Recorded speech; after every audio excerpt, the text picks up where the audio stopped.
Está usted sintonizando. Clave para la salud de todo el planeta es el microbioma del suelo, pero bueno, siempre estamos queriendo buscar como una clave y la realidad es que hay una gran interacción y cosas importantes, pero bueno, vamos a hablar primero de qué es ese concepto de One Health o una salud. Esa palabra de una salud, bueno, más bien ese binomio, ese concepto de One Health o una salud, es un concepto que surgió hace poco tiempo, en 1999, en donde en un libro de veterinaria, que se publicó por un congreso de veterinaria, pues se mencionaba que teníamos que ir encaminándonos hacia una salud global, no una salud exclusiva, sino una salud que tomara en cuenta la salud humana, la salud ecosistémica y la salud del resto de los organismos animales, no solo de nosotros. Y bueno, desde ese momento como que mucha gente le empezó a dar interés eso, empezó a hablar sobre que en realidad la salud global, la salud de nuestra biosfera, es lo que garantiza la salud del resto. Si tenemos una salud en los ecosistemas que nos rodean, una salud en los organismos que consumimos, en los organismos de producción, pues entonces vamos a tener salud nosotros. Ese concepto fue evolucionando durante ya casi 23 años, un poco más, y actualmente pues nos describe que hay una estrecha relación entre la salud humana, la salud ecosistémica y la salud del resto de los organismos.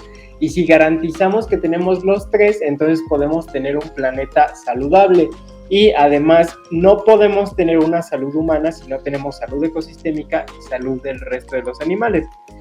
Además, bueno, este concepto habla mucho igualmente de los costos monetarios que implica el no tener una salud global, una sola salud correcta. Por ejemplo, en esta siguiente gráfica vemos que los costos de enfermedades emergentes van incrementándose como dejamos avanzar las cosas. O sea, actualmente sabemos que hay patógenos en muchos lugares, en animales, en agua que consumimos, en cuerpos de agua cercanos a comunidades, etcétera. Eso lo sabemos con un costo relativamente bajo de investigación.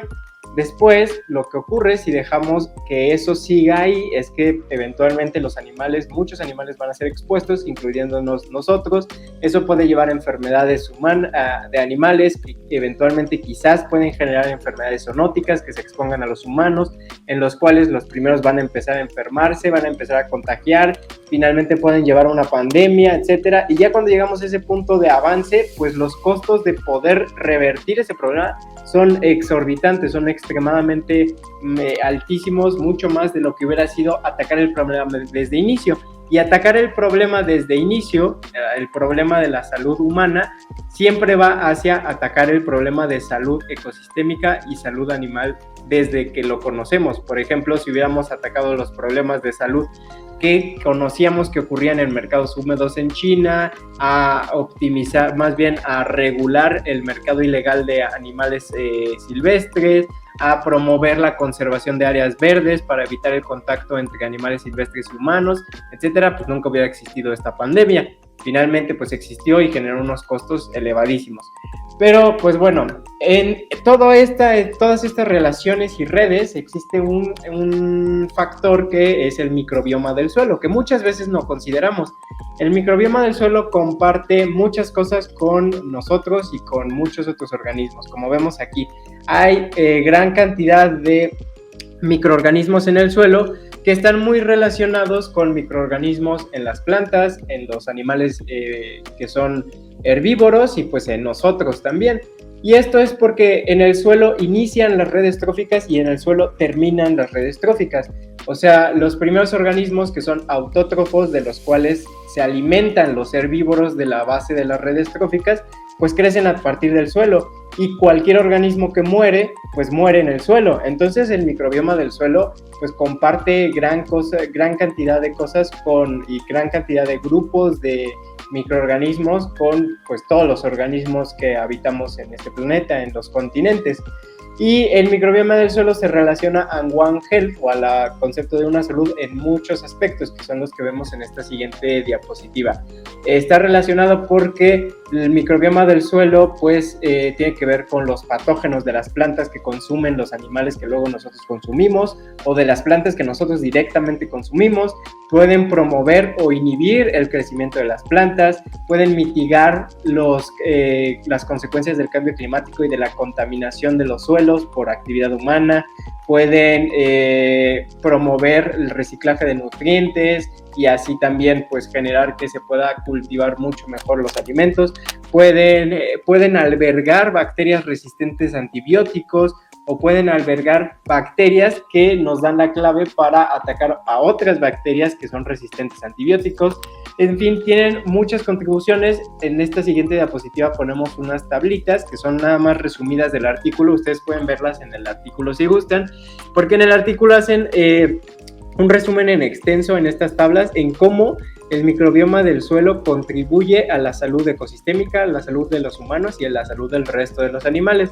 Y nos dicen, pues tiene efectos directos o indirectos. Por ejemplo, en la salud humana puede tener efectos directos porque interviene en la producción de alimentos que nos comemos, interviene en que puede albergar patógenos que nos pueden atacar a nosotros, interviene en que puede estar relacionado con las alergias que nos provocan, puede tener relaciones indirectas con la salud de los animales porque, por ejemplo, algunos de los microorganismos que están ahí pueden eventualmente ser parte de la microbiota del sistema digestivo de los animales, etc. Hay una gran cantidad de cosas que están relacionadas con One Health, el microbioma del suelo, y las pueden ver en el artículo. Pero el problema es que sí, verdaderamente el microbioma del suelo está relacionado con prácticamente todo lo que hacemos los organismos terrestres, pero pues hay un montón de cosas que lo están amenazando, que son las de esta última diapositiva. Entonces, básicamente estamos perdiendo el microbioma conservado o diverso y rico que existiría en condiciones normales y que mantenía todas esas relaciones y que facilitaba la salud de los ecosistemas y de los animales, pero lo estamos perdiendo porque pues hay un montón de factores humanos que están modificando los microbiomas del suelo, como por ejemplo estamos modificando la humedad de los suelos, la temperatura de los suelos, la cantidad de carbono en los suelos, el pH de los suelos, estamos ingresando pesticidas, metales pesados, estamos ingresando otros contaminantes, cambiando las concentraciones de oxígeno, generando heterogeneidad en los suelos por construcciones y por otro tipo de excavaciones y procesos industriales, generando un montón de cosas. Entonces, ¿cómo vamos a tener salud ecosistémica si la base y el final de las redes tróficas está siendo modificada tan drásticamente? Eso es lo que nos dice este review, que yo encontré ser muy bueno, muy amigable por si lo quieren leer. O sea, está muy sencillo de leer y tiene imágenes muy ilustrativas, tiene tablas muy bonitas y pues bueno, al final lo que nos viene a decir es una gran parte de la salud del mundo que no consideramos son los microbiomas del suelo y les estamos dando en su madre. Entonces esta es la noticia de impacto ambiental del día de hoy, agregando ese elemento porque no habíamos hablado creo que en ningún shot sobre microbioma del suelo. Entonces la intención de esto es agregar ese elemento para decir conservar los suelos es igualmente importante que conservar a todas las demás especies, porque sin ellos no podemos tener salud de los ecosistemas. ¿Qué les parece? ¿Qué te parece, Santi, esta noticia de día de hoy?